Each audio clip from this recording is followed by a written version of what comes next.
Salutations. Welcome to another episode of OXYWORD.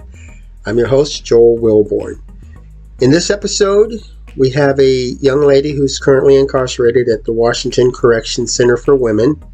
She had an incident that really was disturbing to her, and she wants to share that with you, the public.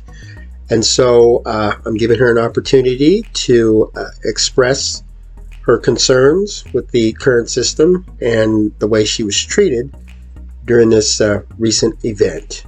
So sit back and enjoy another episode of OXYWORD.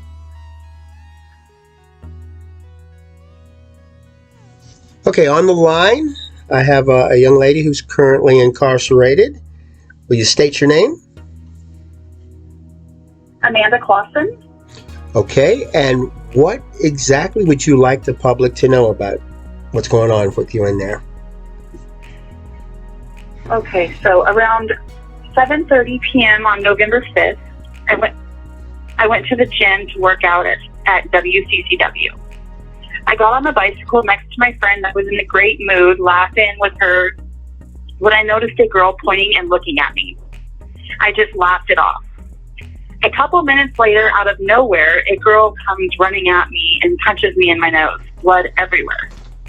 I jumped up, and here comes another girl swinging on me, scratching me, my face, ripping my shirt off.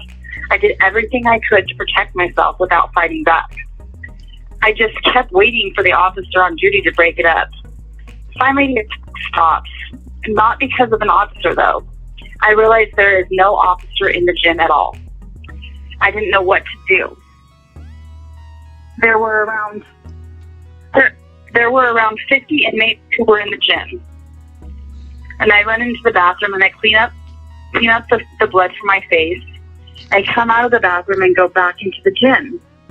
I walk by and one of the girls who attacked me said something and went at me again. The second time I fought back and defended myself. I was being jumped by two girls at this time. Officers finally came and responded and broke up the fight. Two officers take me to the ground, handcuff me, and are holding me down to the ground. And that's when one of the girls who jumped me ran up and kicked me in my head while I was being held by officers. Shortly after, I went to the medical, then went to SEG for fighting back. Someone needs to be held accountable for what happened to me. If the officer was at their job post, they could have stopped the attack on me. There wouldn't have been a second altercation. Not to mention the fact I wasn't protected while being held down by officers. They should never have allowed a violent offender who's had previous staff assaults kick me in my head. DOC staff has failed at keeping me safe on November 5th, and also my civil rights were violated. Do you have any questions for me? Okay, now let's say you're running that prison and this incident was brought to your attention. What would you do about it?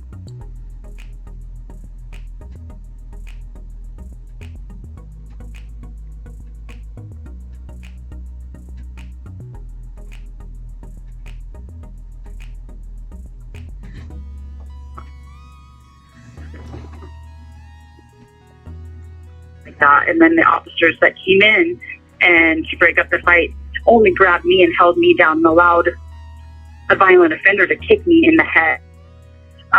They need to be obviously better trained. They should have went one for me, one for her, and the other girl, because they all just jumped on me and they didn't know what was going on because there was nobody in the gym to see the attack. So better training. So this doesn't happen again, you know what I mean? And something, obviously, the injuries that happened to me, I have had I had broken elbow, and had PTSD already. I've been diagnosed with it, and I've had just nightmares from being kicked in the head, and I've lost a lot of memory. Something, you know what I mean, financially or medically needs to be, a settlement with her. Okay, I know we were talking about this in a previous conversation, And you were saying that while you were exercising and they came in during the first incident, you didn't fight back. Now, is that correct? Didn't fight back. Okay. What's the reason that you did not fight them when you were initially attacked? Well, I have children, and I promised my kids that I wouldn't get in trouble, and I'm trying to go home. So, I mean, under no circumstance was I going to go to SEG, so I'd lose time talking to my kids or upset my children. So I did not know that there wasn't an officer in there, and I just didn't fight back because I know that if I fought back, I would go to SEG. So that's why. Now, they don't send people to segregation for punishment. Is that correct? That's what their new, the law is, but they hold you there until you have your hearing. We were held there for 14 days until we, they under investigation because of the fight and everything like that. So I sat in SEG for 14 days. Okay, so you were... and then had to do this time. You were in SEG for 14 days because you were being held there while they conducted an investigation, not as punishment for getting into a fight, correct? Yes. Okay, now you said we... They took the 14 days. Go ahead. Yeah, you said we were put in the SEG for 14 days. Who was in there with you? So I was put in SEG with the 3 girls that jumped me, and I had to listen to them day in and day out, harass me, say things that, it just wasn't right. It was a horrible experience.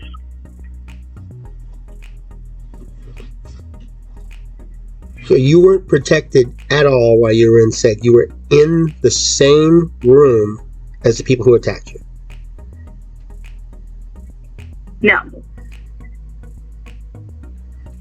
Okay, were you separated down there? Were you actually in contact with them, or I'm could they sorry, just hear you? I couldn't hear you all the way. No, I was okay, so in SEG, it's different cells, just a bottom tier and a lower tier, and I was literally on the same tier as them. 2 doors down was the first girl that attacked me, and then another, so they were like 2 doors down from me. So I could hear them all day laughing about what happened to me. It was horrible. Screaming all day long, So what's the situation now? Laughing about kicking me in the... They actually were laughing about kicking me in the head when the cop was holding me down. Uh-huh. Yeah. So what's the situation now? I got demoted because I did fight back in the second fight, so I'm in maximum security. The girl that kicked me in the head is in maximum security. She was on the other pod. And the 2 other girls that jumped me, they didn't get demoted. They stayed in medium security. And we all got violation as 505 fighting. They didn't get no assault, aggravated assault. They didn't get anything except the same punishment I did, fighting. Now, were you able to plead your case in a hearing so that you could let them know that you weren't the one who initiated that? You were just defending yourself? I did talk in my hearing, and that it was all on video surveillance. They knew what happened. I have all that. I said if there was an officer on duty, the second altercation would never happened. And he agreed with me. Like I said, I have witness statements, and yeah. So they're very aware of what happened, but just I feel like they know, but they weren't so they're all very aware. Like officers in the prison, they watch the video on fights on video. They I don't know what it is about it. They like to review it. And when I was in SEG, lots of officers would come through and say, "Oh, we saw that, and we saw your head just bounce off the cement." And it was yeah. Because I had lost some memory. So when I got kicked in the head, I did lose memory of the second altercation and stuff. So it was shocking when the officers would come and tell me that. Now, do you feel isolated in this incident, or do you feel that some of the staff is supporting you, and of course other inmates would be supporting you, but do you feel alone and you have no support? Yeah, I do feel alone. I know one of the officers that works close to me in the gym, she won't even look at me. I feel like, yeah, I do feel alone. Now, what do you think's going to happen to resolve this situation? Do you think you'll be able to get back into minimum security? No, I won't. They said when you get an infection like that, you have to wait 6 months or a year. I'm released. I'm done in prison in March 23rd of next year, so I would be staying over here until I'm out.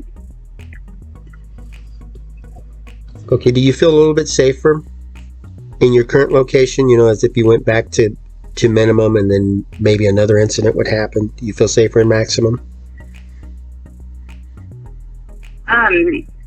Yeah, I feel safe now. I don't want to be around those girls. I don't know. You know what I mean? Yes. Okay. Yeah, I'm actually okay here. Okay, now you said you were trying to stay out of trouble, and it looks like that wasn't able to happen. Even with your best effort, you got in trouble thanks to the actions of some other people. Now, have you spoken to your family, the people that you were trying to protect, and let them know what was going on? Yes.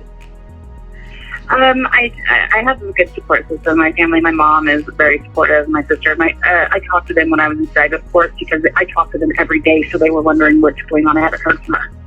And so I did talk to them, and devastated. I didn't tell my two older kids right away because I didn't want them to worry. So I just barely told my 19-year-old son about what happened, and he was just devastated and, so scared that I didn't want his mom to get hurt. So they were really very worried about it, and they just want me to come home soon, which I am coming home. They don't want nothing like this to happen. It's just, what happened to me is huge. Like, I got beat up very bad. Just put it that way. So you said you're going to be getting out in a few months. So is this something that you're going to advocate for after your release? You're going to go back and try to help prisoners who are... I really feel strongly about that. We need people to advocate for us because there's a lot that goes on that people don't know about. And I feel, Fantastic. Really strongly about helping people that are in prison. Now, you're on JPay, correct? I am. Do you mind if people contact you on JPay? Yeah, that would be fine. Okay, I'll put that at the end of this interview. I'll put up the contact information. Now, some people may not be very supportive. They figure that you do a crime, you go into prison, and you get whatever happens to you. That's your punishment. What would you say to people who think what happened to you is because you're a bad person and you put yourself in that situation? You have 60 seconds remaining. And you should go through that. What would you say to people like that? I have 60 seconds, as just said. So, you know what? I think, yes, I'm here paying the price for what I did. I did break the law, and I get out shortly, but no one deserves to be beat like that. The officers are here to protect us while we're here and protect themselves, and I just feel that no one deserves that, regardless of you have 30 seconds remaining. Why you're here. You know what I mean? Okay. Thank you for your time, and we wish you the best of luck in your endeavors, and take care of yourself. Okay, bye-bye. Goodbye.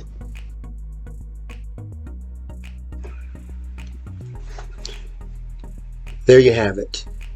And this is one of those situations where you can form your own opinion. You've heard her side of the story, and based on your own experiences, maybe somebody that expressed a similar incident to you, you can determine what could have happened, what did happen, what will happen. All I can go with is what I'm told that's going on inside the prison. And it looks like she had plenty of witnesses, so it looked like the incident did occur, and there was even video of it. What bothers me about this is that she was thrown into administrative segregation with the people who attacked her, and they're treating her as if she's the one who instigated it. And that's one of the things that we fight as advocates. We don't want people treated like that. It doesn't seem very fair. You know, even out here in the outside world, if you are falsely accused of something, or if you're defending yourself, or if you are trying to avoid a situation and you're dragged into it, and then you're treated as if you're the bad guy, it's not going to sit right, and nobody wants that kind of treatment. Also, she